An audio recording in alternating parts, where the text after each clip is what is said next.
Ethan Gu was deeply in love with me. Everyone thought so, including myself.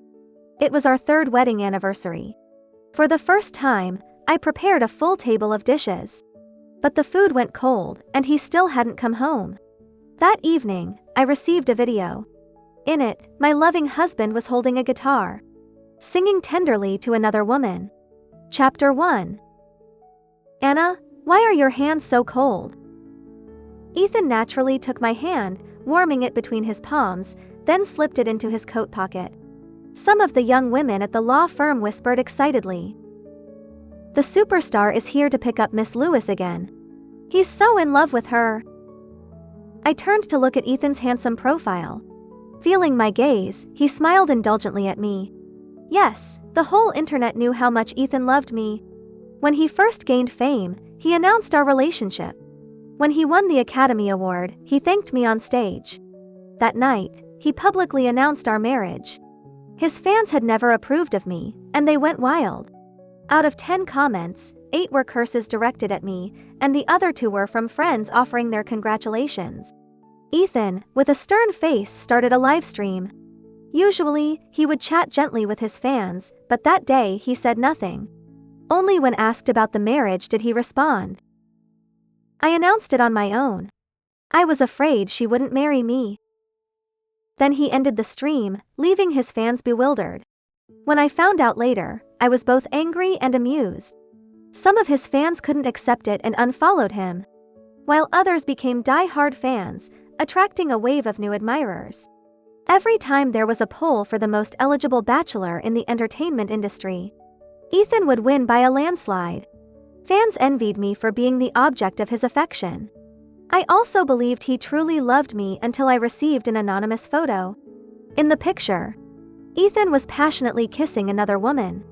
It wasn't a scene from a movie, it was a candid shot. Chapter 2. Returning to our cozy home. Ethan had personally overseen the renovation. Based on my preferences, it was decorated in warm tones, cozy and comfortable. He kissed my forehead. Then he went to the kitchen to make my favorite braised ribs. He nagged me about eating properly every day. I'm a workaholic and often neglect meals when I'm busy. Over time, I developed stomach issues. I remember one night, I had a severe stomachache, sweating from the pain. Ethan rushed me to the hospital, and it took several days for treatments to recover. He was terribly frightened. Since then, Ethan learned to cook well during his spare time. Whenever he was home, he would cook for me. We've been married for 3 years, still like a couple in love. At night, Ethan still held me, gripping my hand as we slept. Listening to his steady breathing, I opened my eyes in the dark, touching his fluffy hair. I couldn't fall asleep for a long time. He was still so good to me. I began to suspect that the photo was a deliberate setup. Ethan's vacation wasn't long. Soon, he had to return to the set. When I went out to take out the trash, I found a package at the door. It was early autumn, and the weather was still warm. Yet I felt a chill. Chapter 3. I opened the package, and inside were more photos. A woman was leaning against a sleeping Ethan. She had noticeable love marks on her neck, smiling sweetly. I recognized that woman. She was the 3rd lead in Ethan's new drama, named Tina Quinn. When the production announced the cast, Tina was heavily criticized online. People said she had no experience and had taken the role from a trained actress. Rumor had it she had a benefactor, and now I knew who that was. Because Ethan was both the director and the main investor of the film. I clenched my fist, trying to stay calm as I dialed Ethan's number. The phone rang for a long time before someone answered. Ethan is busy. Can you call back later? The voice sounded playful and cheerful. I hung up without saying a word, sitting dazed on the couch. The sun moved from the center of the sky to the west. The phone rang. Anna, what's wrong? The voice on the other end sounded a bit anxious, asking cautiously. I took a deep breath. I'm on vacation now. How about I come to the set as your assistant? It sounded like something fell and rolled on the other end. Anna, you finally get a break. Just stay home and relax for a few days. The filming's in the mountains, and it's super muddy. Your cleanliness thing won't handle that. Plus, there are tons of mosquitoes and they love you. I don't want you to go through that. He's still so considerate, but did he forget that my cleanliness fetish doesn't apply to him? That year, Ethan had finally landed a role in a famous director's movie. The location was in the desert. It happened to be my vacation, so I went to the set, waiting for him in the dressing room. Ethan finished his night shoot, looking dusty and tanned, having lost some weight. My eyes stung, and I rushed to hug him. Ethan, concerned about my cleanliness, kept saying, "I'm dirty." I patted the sand from his hair and gently touched his face. "You're not dirty at all." Ethan's eyes reddened instantly, and he hugged me tightly. The desert nights were cold, but Ethan's embrace was warm. I spent my entire vacation on set. Every day, holding a water bottle, standing in the midst of the yellow sand. Chapter 4. The next day, I wore my well-fitted suit to work as usual. After a busy day, I walked to my car. Jack was leaning against it. I pushed him aside, annoyed. "Move, I need to drive." "Oh, what's up today? Not going after any cases?" I looked at him, exasperated by his constant nosiness. In college, Jack loved to challenge me. During debate competitions, we often argued fiercely. After graduation, we ended up in rival law firms. Though we seemed like adversaries, we often shared information.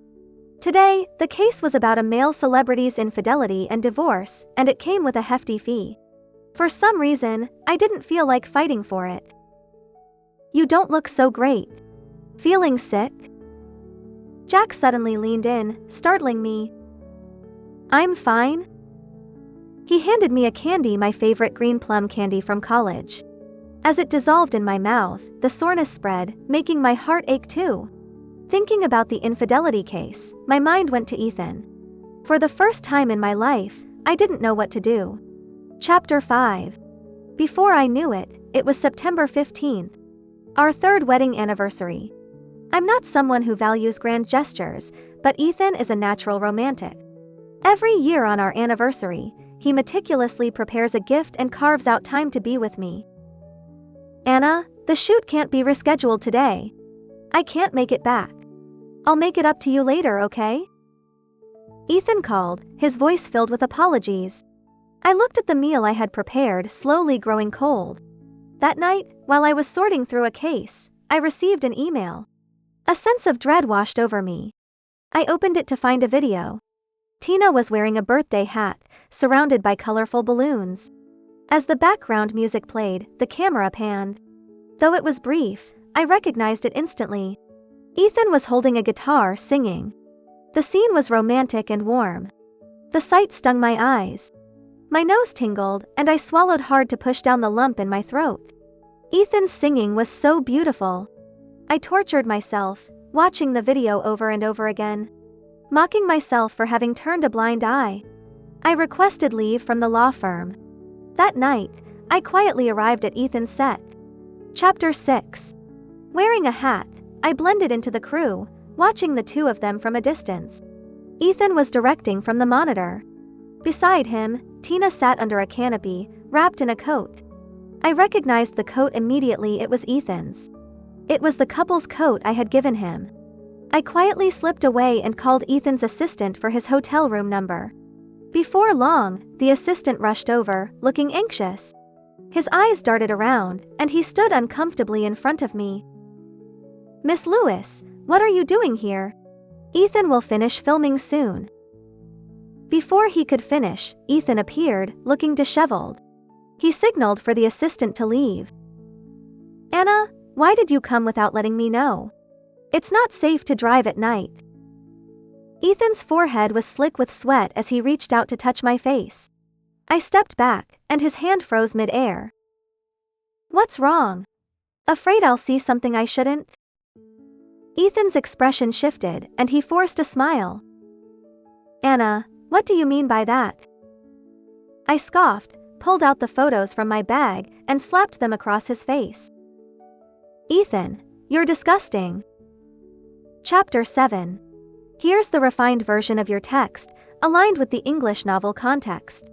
I walked away without waiting for his response. At the hotel entrance, Tina was leaning against the wall, smoking, her eyes sparkling with triumph as she spotted me. With staff members bustling around, I didn't want to engage her further. When I got home, it was already daylight. Ethan had called dozens of times, but I ignored every single one. I drove to a nearby bar. The dance floor was packed with people dancing without a care, day and night. "Hey, beautiful. All alone?" A man approached me, drink in hand. I ignored him and tried to walk away, but he grabbed my waist, smirking. I pushed him away immediately, my voice firm. "I warn you, that behavior is harassment." He released me, laughing casually as if it were a joke. Not wanting to waste any more time on him, I grabbed my bag and left. The phone rang again, too irritating to ignore. I picked it up. "Anna, where are you? It's not what you think. I'll be home in a few days. Please wait for me." Ethan's voice came through, familiar yet distant. "Sure, I'll wait for you." I just wanted to see what kind of explanation he could offer. Chapter 8. Before I could get an explanation, Tina Quinn reached out to meet me. She had somehow added me on WeChat and invited me to a restaurant. When I arrived, she was already there. The restaurant was empty, and on the table sat a steak I disliked. I took a good look at Tina. Her long, wavy hair framed her face, with big eyes and plump lips. She had fair skin, exuding a cute and lively vibe. Her face stirred a memory within me. I had seen her photo before, back when Ethan and I were newly together, hidden in his bedside drawer. It was a picture of them looking young and innocent. Ethan had merely said she was a college classmate. Now I realized how foolish I had been to think Ethan loved me. Tina had always held a place in his heart. "Miss Lewis, I didn't know it was your call that day. I didn't mean to answer," she said, blinking her eyes and pouting like an innocent child. Cut the act. Ethan's phone has wife saved as a contact. I sneered, unimpressed by her performance. Tina's innocent facade cracked, her brows furrowing and eyes narrowing. Triggered by the word wife, she suddenly stood up, furious. "I belong with Ethan. You're the third wheel here." Chapter 9. Ethan's first love was Tina. They fell in love in college. A classic tale of the poor boy and the rich girl, an unlikely pair. Tina's parents disapproved of their relationship. To sever their ties, they sent her abroad. She struggled overseas, often bullied by her classmates. Tragically, her parents died in a car accident, and their company was taken over by relatives. Left alone abroad, Tina fell into depression. "How ridiculous. We only got together after you two broke up. Why do you think I'm the third wheel? Let me tell you, without me, Ethan wouldn't be where he is today." I knew I was right. If it hadn't been for my help, Ethan wouldn't have achieved his current success. Chapter 10. The first time I met Ethan, he was still a nobody. I was already a somewhat well-known lawyer. He was in a dispute with his agency, which exploited him and withheld his pay. Ethan came to the law firm for a consultation, but he couldn't afford the steep fees. Standing tall, he bit his lip and asked if there was any way to lower the costs. When he was refused, embarrassment flushed his cheeks. Outside, it was pouring rain, and he walked out into it. His shirt and jacket clinging to him, making him look even thinner. Can you believe it? Asking for a discount when he has no money. Some people laughed at him. I watched him through the window, drenched and vulnerable. In that moment, I caught a glimpse of my younger self. After my parents divorced, neither chose to take me. My grandmother wanted to enroll me in a tutoring class but couldn't afford it, and I was ridiculed. A strong sense of empathy drove me to run out with an umbrella, standing beside Ethan, sheltering him from the downpour. "I'll help you." His dull eyes suddenly lit up. Later, with my assistance, he escaped the clutches of the exploitative agency. His career finally took off. Chapter 11. Tina wanted to say more. But Ethan suddenly burst in, his expression dark as he roughly pulled her away. "Ethan, we knew each other first." Tina struggled, clawing at him. Ethan ignored her protests, dragging her out and shoving her into the car. He straightened his clothes before approaching me, reverting to his gentle demeanor. "Anna, you don't like steak. Let's go home, and I'll cook for you." I looked at him coldly, like he was a stranger. This gaze seemed to hurt Ethan. He gently covered my eyes. "Anna, don't look at me like that." I pushed his hand away, my expression flat. "Weren't you going to explain?" Ethan lowered his head, embarrassed. "Those photos are fake. There's nothing between us. She has depression. I was just taking care of her." I didn't know whether to believe him. Even if they weren't truly together, Ethan had undeniably shared his heart with another woman, hadn't he? Just then, the harsh ring of his phone interrupted us. He pressed it off, but it rang again, forcing him to answer. Whatever the caller said, Ethan's face turned pale as he rubbed his hair in frustration. With a loud crash, he threw his phone against the wall. "Anna, please go home and wait for me. I need to handle something. I'll be back soon." His assistant drove up, and Ethan left, glancing back at me with each step. I was left alone in the empty restaurant. I fought hard to keep my tears at bay. Pride and dignity wouldn't allow me to cry over a scoundrel, but my emotions were dismantling my defenses. I touched my belly, feeling utterly heartbroken. Chapter 12. I barely slept last night. When morning came, I felt so nauseous that I ran to the bathroom to vomit. My assistant called, urging me to check my phone. I opened it to find the top entertainment headline. Superstar Ethan's wife Anna Lewis caught in bar with Quinn.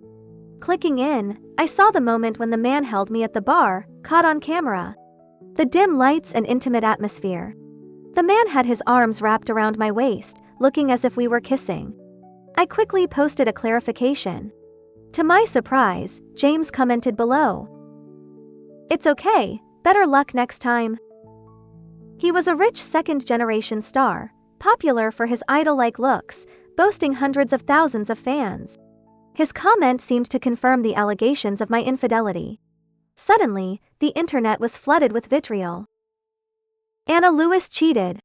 Anna Lewis is disgusting. The superstar really misjudged her. Anna Lewis is sickening. Anna Lewis should just disappear. How could she? Did she forget when the superstar took a knife for her?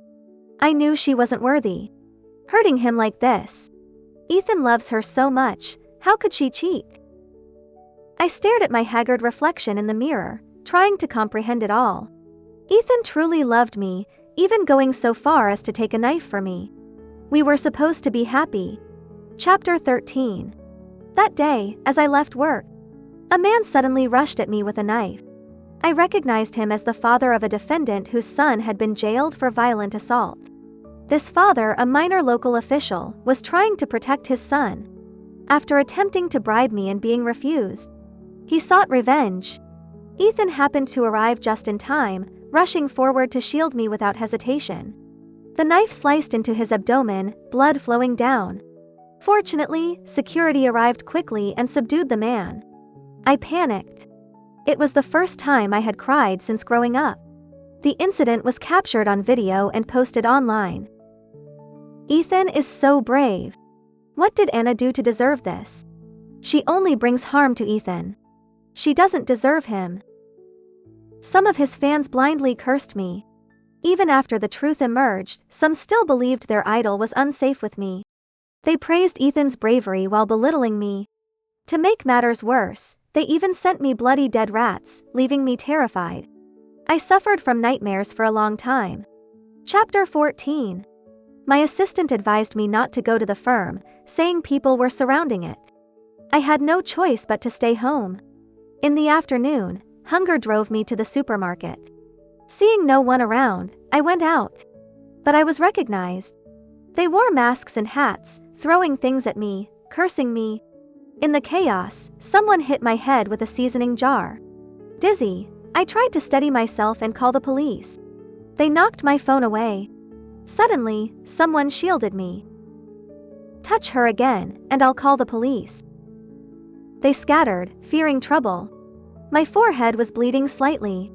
Jack Shea took me to a pharmacy for a band-aid. Seeing my disheveled state, he tried to tidy my hair but pulled back his hand. A strong sense of humiliation hit me, and I turned my head, staring into the distance. My phone lit up. It was Ethan calling. I hung up immediately, but it rang again. I was about to turn it off when I saw the caller ID. I answered it right away. Anna, come back quickly. Your grandmother is in trouble. Chapter 15. Jack drove me back to my hometown. Grandma was already in the hospital. The caregiver said she had seen the video of me being attacked online and fainted from the shock. The doctor explained that Grandma was already elderly and had high blood pressure, diabetes, and high cholesterol. The shock had caused a stroke, and the prognosis was grim. Hearing this, I almost collapsed. Thankfully, Jack was behind me, holding me up. After my parents' divorce, I had lived with my grandmother, and she was my closest family. I couldn't sleep, staying by her side, holding her hand tightly, praying day and night for her recovery, but my prayers went unanswered. The long, shrill beep of the monitor signaled the end. Doctors rushed in. It happened so quickly, I couldn't react. Everything around me felt surreal, and I heard a ringing in my ears. A sharp pain in my lower abdomen, and my consciousness faded. Chapter 16. I had a dream. In it, I stood at the school gate, and Grandma was across the street, holding my favorite cotton candy, smiling as she came to pick me up. I ran towards her, but she walked past me and held another little girl's hand. They walked away together, and I tried to follow, but my feet wouldn't move. Grandma! I shouted desperately, my voice tearing through my throat. But they didn't look back. I woke up with a start, clutching the bedsheet, drenched in sweat. Anna, how are you? Jack was sitting beside me, looking concerned. How's Grandma? I need to see her. I tried to sit up, wanting to remove the four. But the pain in my lower abdomen kept me down. Jack quickly restrained me, speaking gravely. Anna, I know it's hard to accept, but your grandmother, she passed away. I collapsed back onto the bed, tears streaming down my face. I didn't know how long I cried until I fell asleep again. When I woke up, the four had finished. I heard Jack and the doctor talking in the hallway. They decided to keep my miscarriage a secret until I was emotionally stable. But how could I not know? I had lost the baby. I was already pregnant when Tina Quinn asked to meet. I had planned to tell Ethan, but he left me that night. The child I had never met was gone. The double blow left me gaunt and frail. Jack bought me many nutritional supplements, but they were useless. I was discharged and arranged my grandmother's funeral. During this time, Ethan never showed up. I knew why, from Tina Quinn's social media post. She and Ethan were holding hands. The caption read, "Ethan doesn't mind my illness. He's been taking care of me. Thank you, darling." I gripped my phone so tightly my knuckles turned white, tearing at my hangnail in frustration. At night, I sat on the porch steps, Jack beside me. He had been helping me throughout this difficult period, and I was grateful. Staring at the distant lights, I made a decision. Jack, will you help me? His dark eyes locked onto mine, and he suddenly smiled. Of course. Chapter 17. After returning, I issued a statement.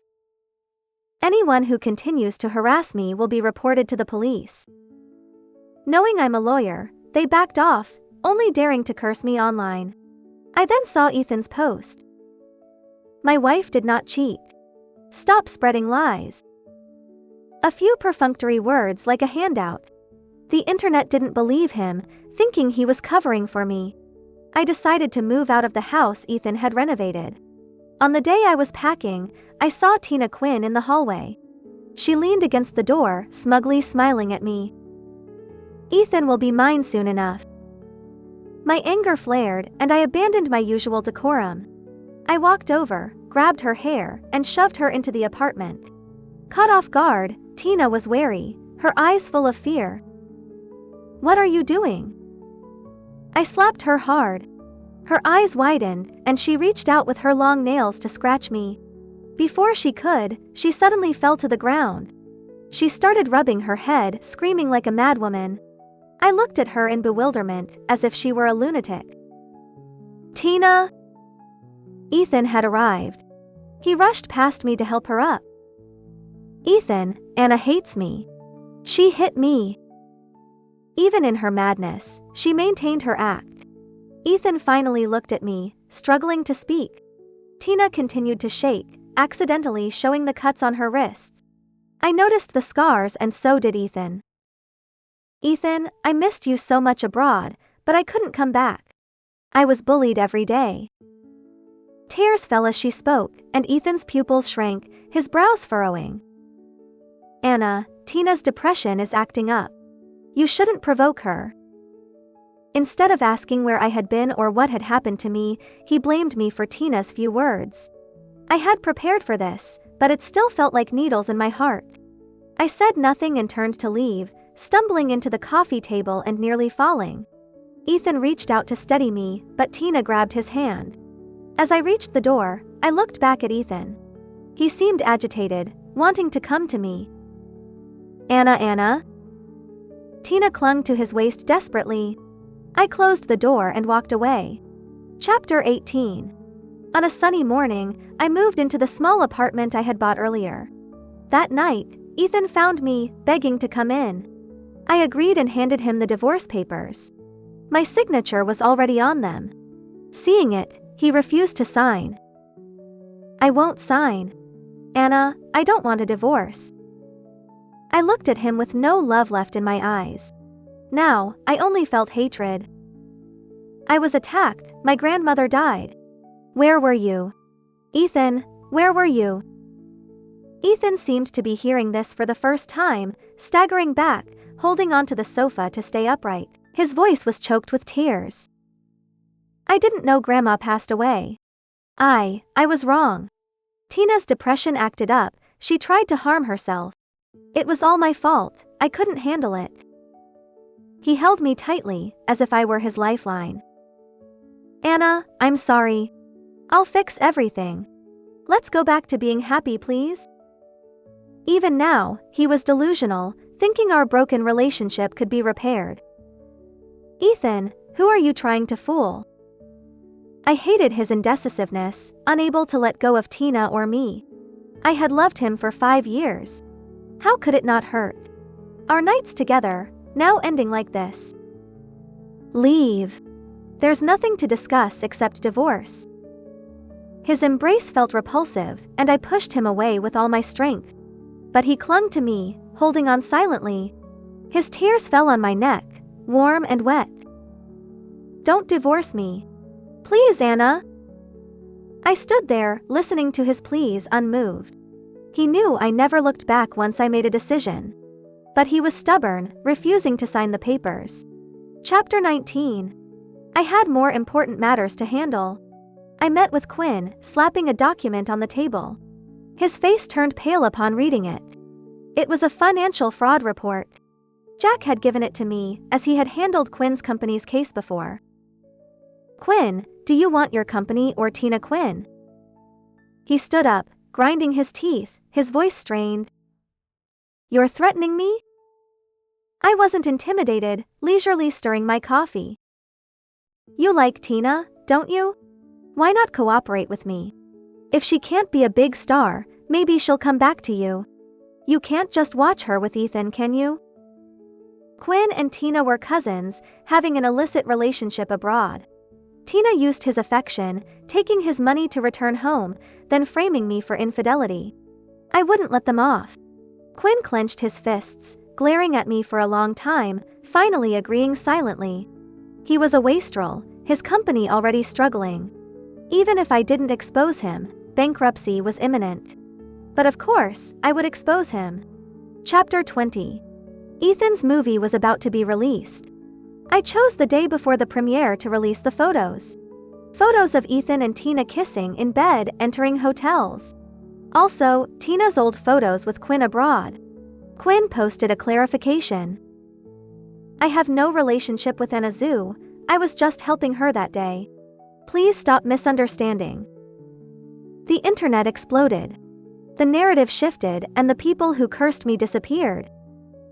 Tina Quinn hooking up with Quinn and Ethan. Ethan turned out to be like this. Acting all noble, but he's a scumbag. We were so wrong. Anna Zhu is innocent. Tina Quinn and Ethan are disgusting. They should both leave the entertainment industry. Anna Zhu is a strong woman. She caught the scumbags and ruined them. Did you notice Tina and Quinn are cousins? Gross. How can people like this exist? Ethan, Tina, get out of showbiz. As expected, the movie was pulled, never to be released. Ethan's hard work was ruined and his reputation destroyed. I couldn't be happier. Chapter 21. I drove to where Tina Quinn was staying. She had been hiding in one of Ethan's properties, but that was now overrun. She had secretly moved back to a small rented place, now surrounded by an angry crowd. Tina was too scared to come out. Ethan had abandoned her, busy dealing with his own crisis. Not long after, she was dragged out, her hair a mess. The landlord, thinking it was justice, pulled her out. She was beaten and trembling, her clothes torn.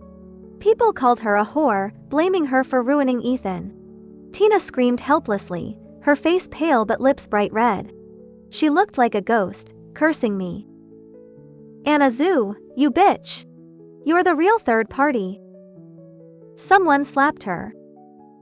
Shameless! Ethan must be a great actor, fooling us with his deep love act. Poor Anna Zhu. The crowd's curses were like a chant around her. Tina lost her beauty, now just a battered shell on the ground. She suddenly laughed maniacally, running off into the distance. Chapter 22. Returning to our old home. Ethan was there as I expected. In just a few days, he was unshaven, his hair a mess. His eyes were bloodshot and his expression vacant. Seeing me, he stood up mechanically. There was a plate of cold braised ribs on the table. He mumbled to himself.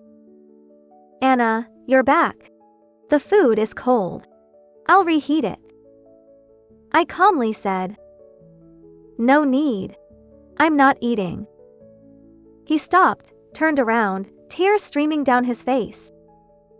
Anna, I won't see Tina again. He hurriedly took out a box from the sofa, approaching me. Anna, this is my anniversary gift for you. Do you like it? Inside was a star-shaped necklace, matching the moon necklace he wore. Ethan's smile was forced, sadder than crying. I took the necklace and threw it to the ground. I ruined your movie. Don't you hate me? His forced smile crumbled, then reappeared. He shook his head frantically, his hand gripping my shoulder. It's okay, it's okay. As long as you don't leave me. I can buy you a new gift, okay? I took out a report from my bag, my pregnancy report. I was 4 months pregnant. Ethan froze for a few seconds, his eyes lighting up. He wanted to hug me but didn't know how, excitedly looking at the report. Really? We're having a baby. He might have thought a baby meant we had a chance. But I gently touched his face, cruelly telling him.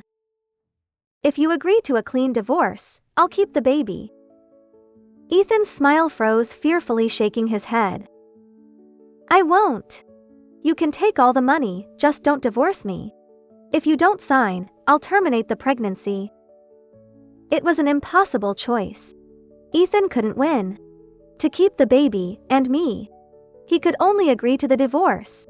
We scheduled a date at the Civil Affairs office to finalize the divorce. At that moment, I was finally free. Chapter 23. After the divorce, Ethan stayed in the old house. He said he made a big meal. Carefully asked if I wanted to come over for dinner. I agreed, and he smiled in surprise. Ethan had kept the house as it was. Wearing an apron, he sat at the table, waiting for me, just like before. Sunlight streamed in, bright and warm. Ethan saw me and quickly stood up, wanting to help me. I avoided him, sitting down and quietly eating. He watched me with gentle eyes, as if he couldn't get enough.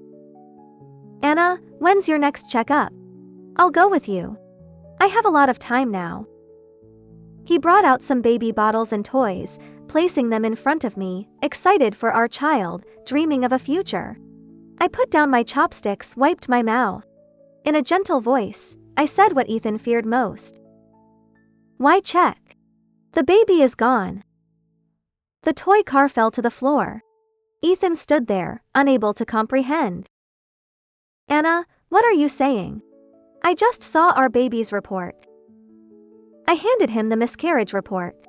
The sunny sky outside was now overcast. The baby was gone when I was 2 months pregnant, after Grandma passed away. I couldn't handle the shock. Where were you then? Comforting Tina in her warm embrace.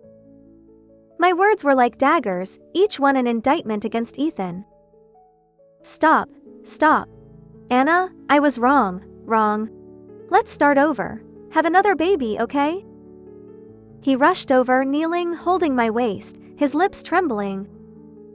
Ethan, we're divorced. I pushed him away, looking down at his pitiful, broken state. Lightning flashed outside, rain pouring down. I took an umbrella, stepping outside. Ethan followed, soaked in the rain. His once straight back now hunched, his voice hoarse and desperate. Anna, I love you. I turned to look at him one last time, then got into my car. Ethan chased after me, but he couldn't catch up. This time, Anna Zoo would move forward without Ethan, towards a future without him. Chapter 24. The day Ethan announced his retirement from the entertainment industry. I was at the airport with my suitcase. I had quit my job at the law firm, planning a trip to Switzerland for some rest. A young woman next to me was watching Ethan's retirement announcement on her phone. I glanced at it and put on my sunglasses. Anna Zoo. Jack Shea was behind me with his suitcase. What's this? Going to Switzerland for a case. Not everyone has it as easy as you. I tilted my head arrogantly, smiling slightly. Oh, Mr. Busy. Jack grinned with his big white teeth, looking carefree. How about a trip together sometime? Sure.